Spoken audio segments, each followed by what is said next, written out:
It's 2025 and New York City is off to the races. The battle of the mayoral primary underway. But for too many New Yorkers today, the opportunity my parents had is just not there anymore.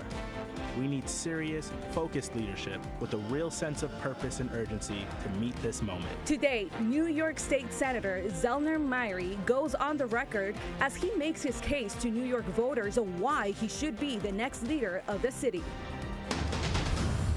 The new year kicks off a costlier commute for many in the tri-state. If it's going up, change and safety should be the priority.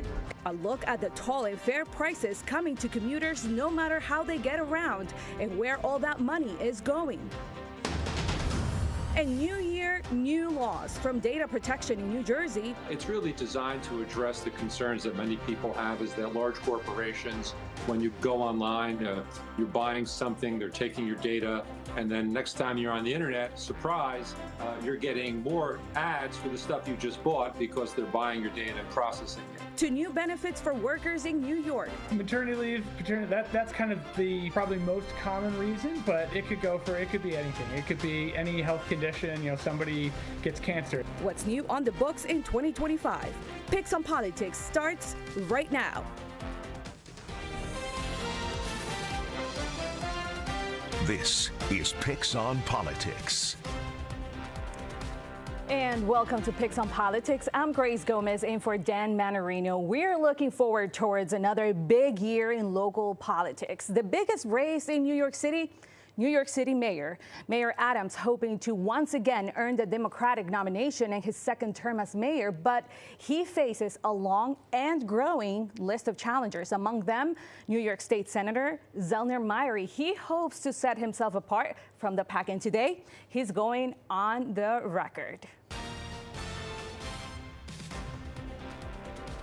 Senator Myrie, thank you so much for being with us here on Picks on Politics, and Happy New Year. Happy New Year. Thanks for having me. Well, you were one of the first few people, the candidates, to start exploring your candidacy to mayor.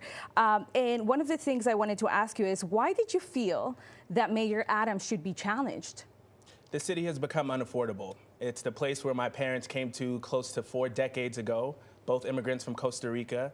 They came here for opportunity. They both worked in factories when they got here. My dad became a public school teacher. My mom became a nurse and a small business owner. And they sent me to public schools in this city. I went to PS 161 in Crown Heights, Brooklyn Tech for high school, Fordham for undergrad, and then went to Cornell for law school. I became a lawyer, worked at one of the best law firms in this city, and ultimately ran for state senate to represent that community. I just got married, and my wife and I are looking for the same opportunity that our parents looked for when they got here, and that is slipping away. We've looked for solutions to unaffordability, solutions to public safety, and when we've looked to City Hall for that, we've gotten silence. This city needs a new mayor. That's why we stepped up. And the list of Democratic challengers keeps growing. You're not the only one. So how do you plan to set yourself apart from the pack, especially with a ranked choice primary? Look, people are tired of the politics, Grace. If you're a New Yorker, a lot of the politicians, a lot of the leaders have been telling you not to believe your lying eyes, not to believe your empty pockets, but to believe in the rhetoric. We need real leadership that is about real solutions. It's why we did something called Rebuild NYC, a mandate for 1 million homes over the next decade. We have to build in this city if we're going to bring down the cost of rent, if we're going to continue to be the capital of opportunity in this world. I have put out a plan. I am serious about affordability, but we also have to be honest about public safety. If everything else does not work unless you feel safe, I take the train every single day. I took the train here. And I don't feel as safe as I did in the past. And I think many New Yorkers are feeling the same. And so I plan to be honest with New Yorkers about those solutions, and that's why we're stepping up in this moment. We'll circle around to housing affordability in a few minutes, but I wanted to ask you, you said that restoring the trust will be a major part of your campaign. Do you think there is currently mistrust in local leaders? Absolutely. I think there's been a huge erosion of trust in local leadership and in our local institutions. We see headlines about the NYPD. We see allegations of corruption. We see the first mayor in the city's history indicted by federal prosecutors.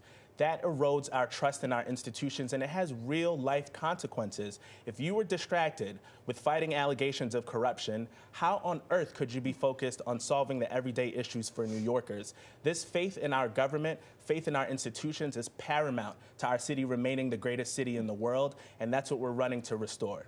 Let's talk about another hot topic. Congestion pricing is set to go in effect this weekend. Where do you stand on this issue, and do you think it's fair to impose tolls and on drivers coming into the city?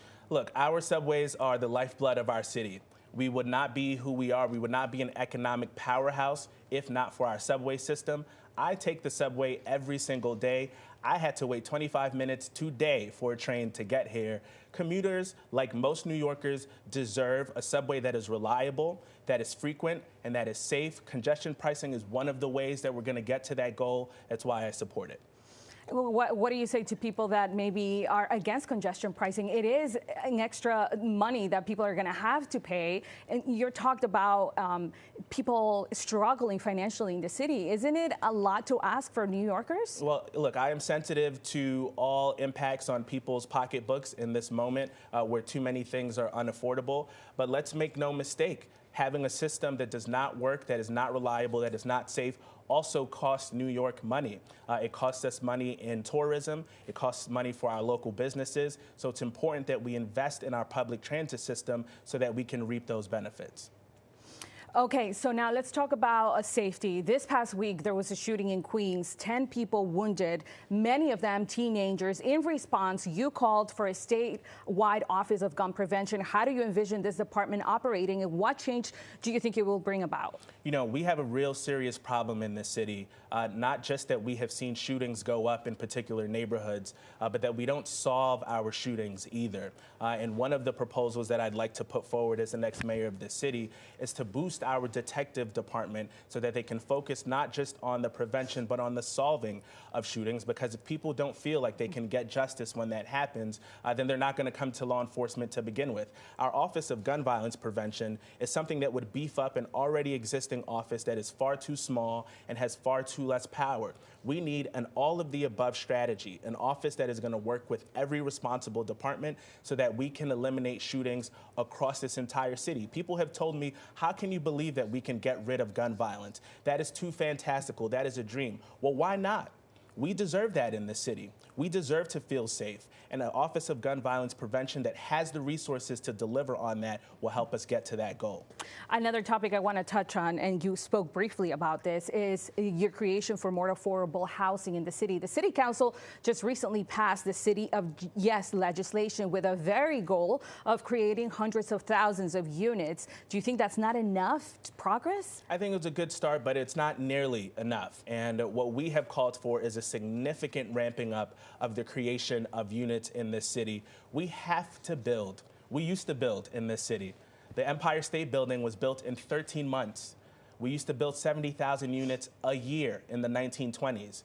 Don't tell me that we can't do that anymore 1 century later. We have to be able to bring more supply into the system so that we can bring the cost down. We have families that are making the choice to leave this city, not because they want to, but simply because they can't afford it. We can't keep nipping around the edges. We have to be bold in our vision, and that's why we want 1 million homes over the next decade. And before we go, talk to me about your passion for universal after-school care. Why is it so important? And most importantly, how are you going to fund that? I would not be sitting here talking to you right now, Grace, if not for an after-school program. My mom, like most New Yorkers, did not get off at 3 p.m., so she needed a place for me to be to feel safe and also to reinstate the things that I learned during the school day. Every family should have that opportunity because it doesn't just provide relief for working families, it's a public safety tool. We know that our kids are getting in trouble from the hours of 3 to 6 p.m. Let's get them in a safe environment to keep them out of trouble, but to also boost and allow for them to be the best that they can be. And last question, looking ahead to the new legislative session, what do you hope that State Senate is able to get done this year in 2025? So we're going to continue to build on fighting for more housing in this city and in this state. We're going to continue to look for resources for after-school programming. And we're also going to be talking about public safety and the things that we may or may not need to change in order to have everyone feel safe. Every tool at our disposal, every government leader should be squarely focused on keeping New Yorkers safe. That is what my focus will be. I hope my colleagues will be doing the same. State Senator Zellnor, thank you so much for your time. I'm sure it won't be the last time we'll see you here on Picks on Politics. Thanks for having me. Well, still to come on Picks on Politics, a look at the upcoming transit project in the tri-state. Rolling stock, some really critical projects that will keep the state, our system in a state of good repair. With big plans come price hikes. Pix 11's transit reporter Greg Mocker joins me next.